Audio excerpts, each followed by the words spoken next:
presenting a project, you realize that your project is actually terrible. Yeah, This is where and Podium then comes in. big red X on the screen. Yeah. Calm down. Yeah.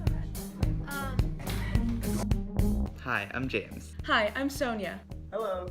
Hi, I'm Adora. Hi, I'm Jasmine. Instead of just making a post-it note wall of every possible idea that we could come up with, our group decided to focus on a large audience, but still a specific audience to make a product for, because we decided that it didn't matter how good the idea was if it didn't appeal to anyone. In initial brainstorming, we wanted to look at objects that we already use a lot in everyday life. In order to do this, we decided to run through our everyday routines, just in case we were missing some objects that were important to us that we never realized how much we used. This ended up failing to come up with an idea that we actually enjoyed, so we wanted to go back to what we initially wanted in our product.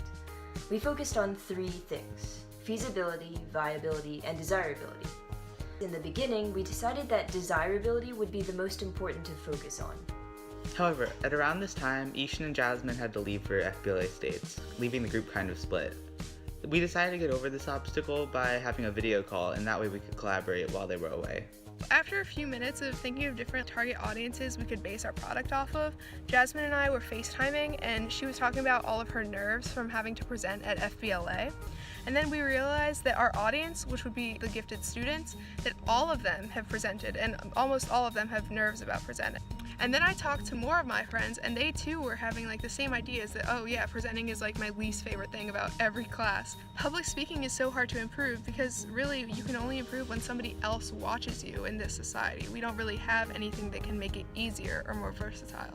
After about a day of general brainstorming, we had decided on a target audience. After that, it only took about 10 to 15 minutes to decide on a product idea, and that product would be a presenter app that would evaluate a presenter's speaking skills and whether they were talking too fast, too slow, too monotone, or if they were stuttering a lot and things like that.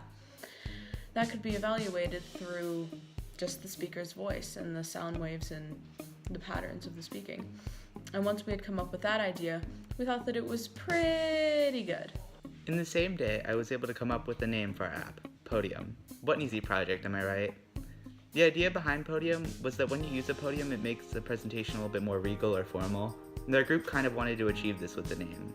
Since we came up with Podium so early and our brainstorming process really didn't last that long, we spent quite a lot of time feeling really good about ourselves since we were so far ahead of the other groups who were still brainstorming.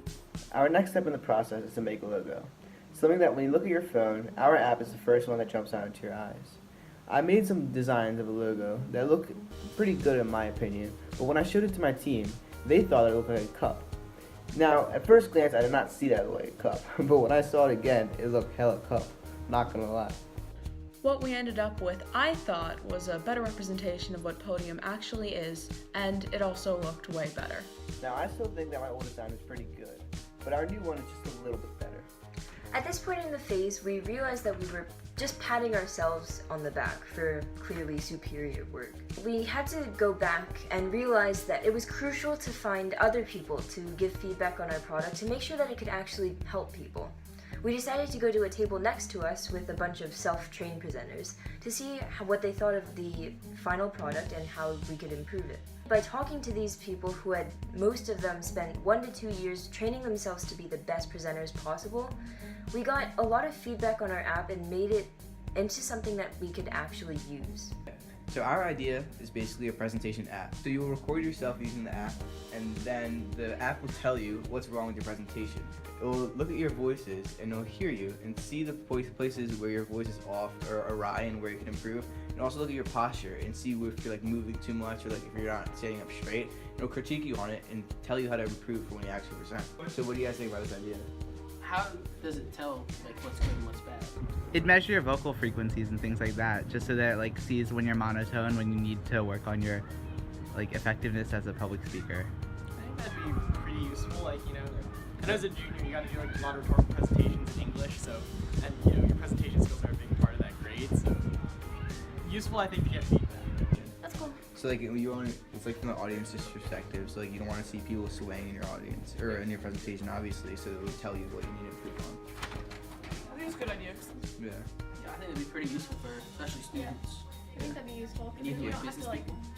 don't really have to, you don't have to FaceTime anyone to present to them, or you don't have to like drag them to a study hall or something. I think it's cool. One thing that we wanted to incorporate into Podium was the ability to recognize body movement and flow so that you could be able to see if you were moving too fast or too slow with your entire body, but we realized eventually that older phones wouldn't have this capability and they would only be able to monitor your hand gestures and things like that.